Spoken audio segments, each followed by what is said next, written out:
Hi, this is Imogen Lamport from 16 Style Types. Today we are going to be talking all things ESFJ. ESFJ we've called the charming stylist the style advisor for very good reason, because they often have really naturally good style. They're often very interested in style, and they're often asked for their style advice in many ways. So I'm just waiting for Jill to come online, where she should come here any moment now. I should be expecting to see her pop up here. So yes, so any moment now I should be able to see Jill, hopefully. So, but ESFJs, have a lot of style, and in our ESFJ style type report, which you can either download directly if you happen to have had a verified type consultation with someone where you know you're definitely an ESFJ. You can go in onto our website, www.16styletypes.com. Or you can, if you're not sure of your type and you're wondering, am I an ESFJ or not, or what sort of type am I, you can actually go in and do our best fit type process. And this will walk you through, in a really simple manner, discovering what is your type and your style type. And this will open up a whole new world for you, hopefully, explaining just how, sorry, Jill's coming on. I'm just adding Jill. There we go. So it'll explain just what we call your style essence. So how you approach style, what style means to you, how you might think about wardrobing, shopping, what your style strengths and challenges are. All these things are contained in your style types report. Hi, Jill. How are you? Great, how are you? Good, good. So just talking about what you get in your style types report. Oh, fantastic. Yes. So we're going to be talking ESFJ today, which is a little close to your heart, isn't it? It is a little actually, and it was the very first style type report that we ever wrote. And I remember sitting in a cafe with Jane in South Yarra, and her showing me the draft of it, and I just was so excited about the potential for it. So yes, it's great to be talking ESFJ today.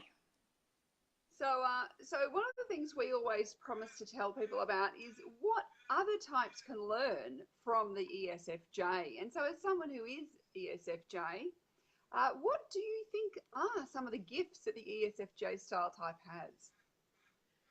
Well, ESFJ is part of the super style of SF, so that's the two middle letters, and all four of the SFs, what we found in our research, they all have a sort of a natural inclination towards the aesthetic and the stylish, which is not to say that the other 12 types cannot be stylish. Of course they can, and that's our view, is that every style type can be stylish. And what ESFJ brings to the style arena is a sense of detail down to often a very granular level, pulling all the different pieces together, and a sense of creating a harmonious look and creating style for the purpose of engaging in conversation with others. It's designed for engagement. So that extroverted feeling piece, which is all about connection with others, conversation with others, it's a connector in that way, supported by those details, that cataloguing of details, just knowing where everything is and that sense of organisation. ESFJs often have very organised wardrobe spaces, no matter how large they are, and in general they tend towards the larger than the minimalist. And how they put their clothing together signifies how they feel about style and how important style is to them. And so there's often a great sense of organisation and care. And I use the word curating. I curate my own wardrobe, and other ESFJs that we've spoken to do some version of curation. So it gives you a sense of how they feel about the objects that are being curated. And one of the things I've noticed with some of the ESFJs I've come into contact with is that they'll often talk about kind of in some of their clothing, there's an element of clothing is art for them. Yeah. where they'll buy things because they are really beautiful to them. I was in one ESFJ wardrobe where shoes were an obvious passion, and Mm. this range of exquisitely beautiful shoes, but then all in, you know, their own little cubby holes. So the wardrobe had been specifically built. In fact, this ESFJ was telling me that when they renovated their house, one of her things was to get herself this beautifully put together wardrobe. So it was all, you know, all the shelving and everything was designed around what she wanted. And then she had all these beautiful shoes on display as well. And she really liked just going in and sitting in there and, and I enjoying. could have said that exact same sentence. That's precisely exactly how I feel about it too. Yeah. You just need a bigger room so you could have a seat there. She had a lovely bench seat in the middle where she could just sit in Mm. there and enjoy her wardrobe. Yeah, yeah, the sense of the actual beauty of it. In a previous home, I used to have a bench seat, a sort of covered bench seat in my walk-in wardrobe, and I had one girlfriend, and we would go and have champagne in there and just sit in there. You know, she'd come over. You know, I had 8 couches in the house. We could have sat anywhere. Could have looked over the pool. No, we went and sat in the wardrobe and looked at my shoes.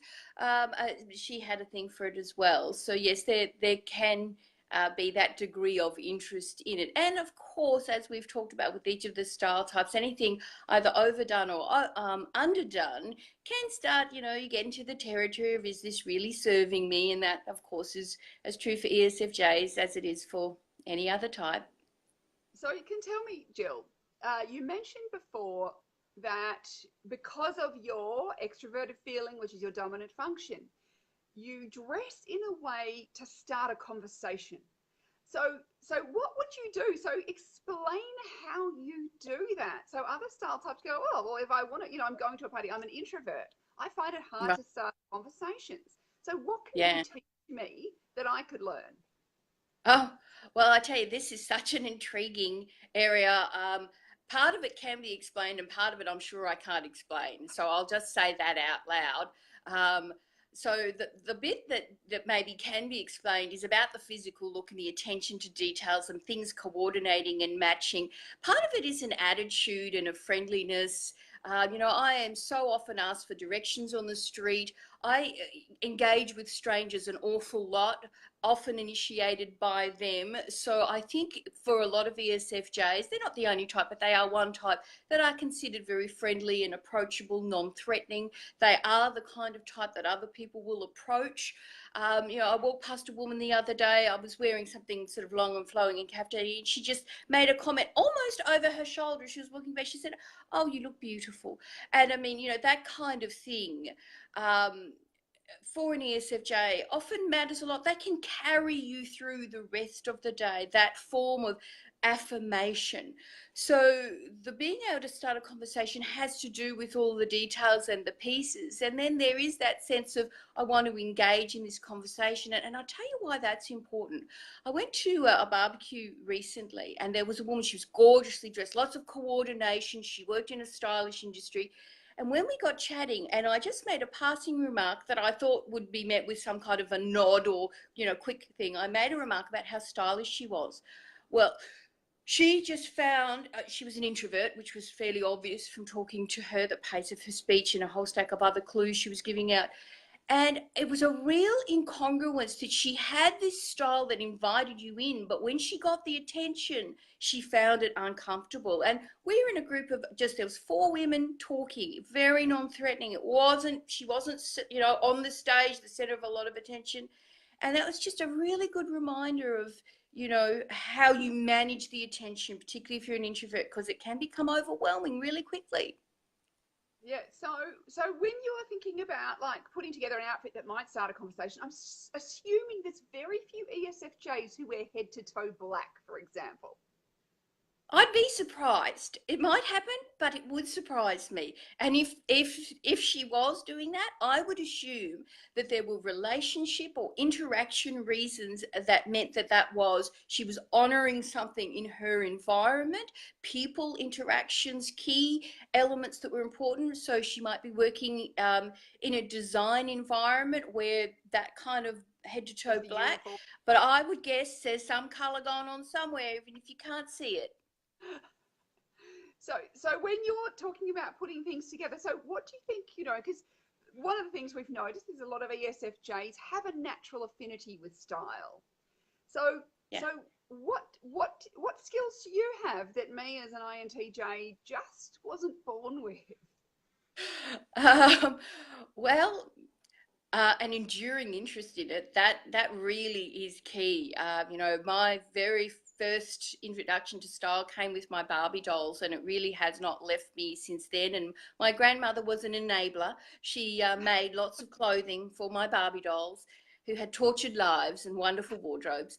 And I can't remember a time when I haven't been interested in what I'm wearing. I was just reflecting on a few things recently regarding that. Right through teenage years, university, I've always had an interest, and so I think that really, really helps. Not all style types feel that way, and that's a really important thing for some women. They really just want to get the pieces in place, know the rules, get their wardrobe sorted out, and move on to other topics.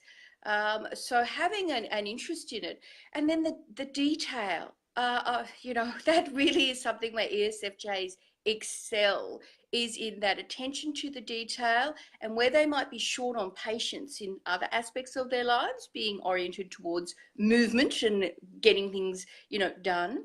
They can often have endless patience with finding these sometimes ever decreasing levels of detail, of refinement on particular things that they're looking for. You'll notice these yellow beads I'm wearing. Well, when Imogen was visiting me, 5 or so years ago, we were on the hunt for yellow beads. You can see I've Yes. added to them. This is 4 necklaces. That's an example of how my pursuit of yellow beads has endured down to a very fine level of detail. So that level of detail is also something not all style types come to naturally, but is very, very helpful in pulling together that kind of a look. Yeah. I read a comment by an ESFJ on one of our Facebook groups recently, and she was saying, when she's putting an outfit together, she said, well, so if I've got a polka dot pattern on my top, then I'm going to look for rounded, curved details on my shoes, and I'm going to be looking for, and my necklace will have the same, round details, and my earrings, and she said, I'm all about putting all those details together, which is, it's one of the principles of coordination is related shapes. Right. But I think that maybe that's something that you as an ESFJ just comes to naturally. You don't have to think about it in the same way as someone like me can learn that principle and can learn, Right. okay, so I need to relate these shapes together. So when I'm choosing an earring to go with this necklace, well, do I go with, so I've got some, so for example, today I've got one of my pair of kind of turquoise earrings are quite straight and, up and down and like a little kind of, look like a little rocket, I guess. But Right. when I was choosing my earrings, I went, no, I need to go for the round ones because it goes with the roundness of these bits. So that's something I've learnt to do. But you Yeah. might more naturally, I suspect this is somewhere where that the ESFJ just more naturally just sees that they go together. Like I there's didn't not, even know there was a theory of related shape. That's the first time I've even heard that. But I'm sure I've been applying that principle for many years without even knowing that it existed. So yes, I think you're absolutely correct. yes, I've had to learn it all. You just have got it by osmosis.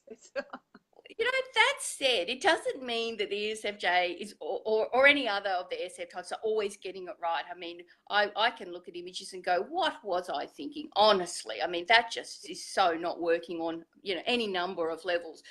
We are as susceptible, the ESFJ type is as susceptible as making mistakes as anybody else. Just because we have a sense for it doesn't mean that sense is right. And this is also a good balance point, being informed by theory, being informed by concepts and ideas that then help to shape and refine what you're already doing. That's really, really valuable. I have learned so much about my style from you. My style has gotten so much better because of everything that I have learned from you. And I think I feel so stylish here at the, tail end of my 40s because of everything I've learned from you. Thank you, Jill. Too kind. You just put it into It's practice. true. And maybe that's one of those things is that maybe the ESFJ is very good at taking some information and actually doing something, putting it into practice. Moving, you mentioned you like to take action and do rather than, Some types will be just go, it's a great idea, but never actually turn that piece of information into something solid or concrete in the way that you've done. So, Yeah. so I suspect that that's something also based around your type, and also one of the things I've noticed when we've had discussions about whether it's color or contrast or all those sorts of things we've talked about, that you're then very going, okay, how can I apply that? So I think that that might be something that you have a gift for, that it's this, I'm going to get this person and I'm going to apply it. You know, I'm not just going to know about it. I think that particularly some of us, maybe antique types, are very good at learning knowledge but not actually applying things. Um, Yeah, right. you Yeah, know what? and we're all different in that regard, and of course, you know, it depends on the knowledge, the content area. If it's something that an ESFJ is interested Oh, in, yes. then yes, there probably will be quick momentum on that, or just something she's decided she has to do. She might not even be interested in it, but she knows she's got to do it. But there is that sense of forward momentum and moving things along, and not too much navel gazing. Again, a balance point. I have had to learn the value of sometimes just sitting with something, waiting. It might be waiting for somebody else or waiting for something, or it might just be I have to put space between the idea and the action because I have moved into action too quickly and not exactly lived to regret it, but lived to reflect and say, new thoughts here, new, you know, nuancing or something.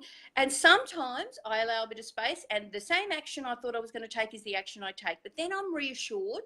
I'm not going, you know, I moved into action so quickly. I wonder what could have happened if I'd, you know, waited. Now, do you think this need to move into action quickly is possibly why many ESFJs have larger wardrobes? That, and combined with the fact that they often have a great love of beauty and a great love of anything to do with colour and cut and style and all of those kinds of things. I think it is a combination of things. And of course, shopping has been made so very, very easy for all of us. Yeah. You know, we can shop online 24/7 in our pajamas from the comfort of our own homes. We don't even have to leave the house to be able to consume. And of course, if we do, our options for shopping now are many, so many stores open late into the night, different kinds of shopping, you know, from, you know, discount to high end. And so yes, I think those two things combined can mean that the ESFJ can be engaged in a lot of accumulation activities, a lot of incoming, because it's just plain interesting and it's just so easy. Yes. So for an ESFJ who's going, I need to control it a bit because sometimes Mm. it is one of those things that needs to get under control. What tips would you have that would be really useful for particularly some of your style type? Yeah, there's a few things that I would say. One is just be aware of your shopping behaviour and put some structures in place in the before, during, and after phases of that. I have split my shopping into those three phases, so I don't just get in the car and go, or sit down at my computer and go. Or if I do, then I make sure that the during piece has a lot of pauses and speed bumps, if you like, in it. The before piece is about planning. It's about having a look at what you've got, seeing what you really need, just sitting with your own feelings about, what it is, whether this is a want or a need, just spending a little bit of time in that space. A list is great, particularly if there's an event that you're shopping for. Although I would say ESFJs are the type that are the least likely to need to go event shopping because they've probably already got something that will suffice in their wardrobe, depending on what the event is. I've gone to costume parties with 1980s themes, and I've been able to do it from my own wardrobe. Is that sad or what? Um, I'm not quite sure if that's worrying or a good thing. I know. I just when I said that, I thought, oh, maybe that's not a good thing to be telling people. Um, so the before piece, the during piece is making sure that you have some structures in place so you don't go straight from I love it to I'll have it. One of my favourite there is something I've called the power pause, putting in place at least a 2-hour pause between buying something that you love and seeing something that you love and actually buying it. These are all dependent on the context, of course. Sometimes it doesn't apply, but in more cases than not, it does. And then the after piece is about checking in. How do you feel? How has this shopping experience landed for you? Do you feel lighter or heavier? That's a really good question just to check in. Am I feeling good about this? So Yeah. there's some of the things that you can do from a shopping perspective. Another thing is to turn your love of shopping, into something helpful for others. ESFJs love to help other people, and there's a reason why a second part of their style name is the style advisor. They're often asked for advice, sometimes in subtle ways, sometimes in direct ways from others. So turn that love of shopping and that wonderful sense of style towards helping others. That's another thing that you can do that can be a terrific outlet for all that creative energy, all that knowledge and all that interest, but it's not about accumulating more for yourself. I would actually suspect there's probably quite a few image consultants and personal shoppers who are ESFJs. Yeah, Out could in the very world. well be. Yeah, it wouldn't surprise me. Yeah. So we've got a couple of questions too that we've been asked. Sarah's Mhm. asked, is there a book you would recommend for an ESFJ for further exploration? Is there any book that Um, I assume we're talking a style book of some sort. Is there anyone yeah. that you've read that you'd say, I think this one really appeals to the ESFJ sensibility? Um, I may need to think about that a little bit. When I was an image consultant, which was for a very short period of time, but I accumulated, see the books behind Imogen? She has 2 or 3 shelves behind her, and then she has another bookcase with a whole stack of other books. I had about that many books myself. I was very, very interested. Anything that did some kind of categorization, I nearly wore the print off a particular book that was all about color. This was before I, knew anything really about color. Is there any particular book? I really would have to think about that one, Sarah. From a style type perspective, I know that there are some people operating in type online who've written books about, say, INTP or ENFP. There are 2 types we are aware of. I am not aware of anyone who has written one on ESFJ. It might exist. I'm just not aware of it. So I'm going to have to come back to you on that one because I don't have any immediate answers for you. I don't want to tell you the wrong thing. So, so were there any books that you, when you had, your shelves and shelves of image and color related books, any that were particular favorites that just really appealed to you? Um, I can't remember the name of the authors. That's where I'm getting a little Yeah, bit stuck here. This one colour book that separated the colour groups into the 6 dimensions, well, the 3 dimensions. yeah. So, warm and cool and deep and light and muted or soft and clear. That book, oh, I spent some quality time tagging that book, trying to work out what I was. I decided I was probably light and warm. Turns out I was correct. So, I that suspect kind that of book. may have been one of the probably slightly newer Color Me Beautiful books because It was it along was those lines. yeah, it was probably a Color Me Confident or something. It was when they'd gone past the seasons, but was using the tonal language, and I think that's probably the one I can think of that. Yeah. But yeah, so fortunately, we've all kind of embraced that sort of terminology on the whole these days. Yeah. Well, So do you seriously, think it's anybody who asks me about colour now, I just refer them to Inside Out Style blog. That's honestly what I do. You could spend days just reading all of your colour blogs. There's so much great information. You give people really clear instructions on how to colour themselves. You've got such a terrific system with those 18 groups. That is what I do. When people ask me about colour, that's what I do. yes. So Sarah has another question, which I'll just read. With age and life experiences, the 3rd and 4th positions on my ESF stack have developed and improved. So we're talking here tertiary and inferior functions. Mhm. Are there further ways to strengthen the extroverted intuition and introverted thinking functions so that they can help for further lessons? So without doing logic puzzles. I'm not sure how to make my introverted thinking be better. And putting together a bucket list of future activities to help with my extroverted intuition. I don't know, is there anything you've found that's particularly useful?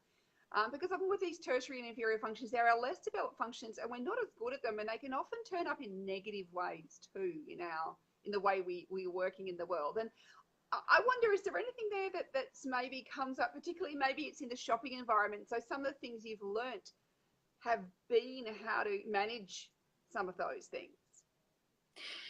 Yeah, the function stack and the idea of our top 4 functions is something that's gotten a lot more airplay in recent times. I know when I became a type practitioner, there was virtually nothing on this element, and now it's much more widely known about. People are writing about it.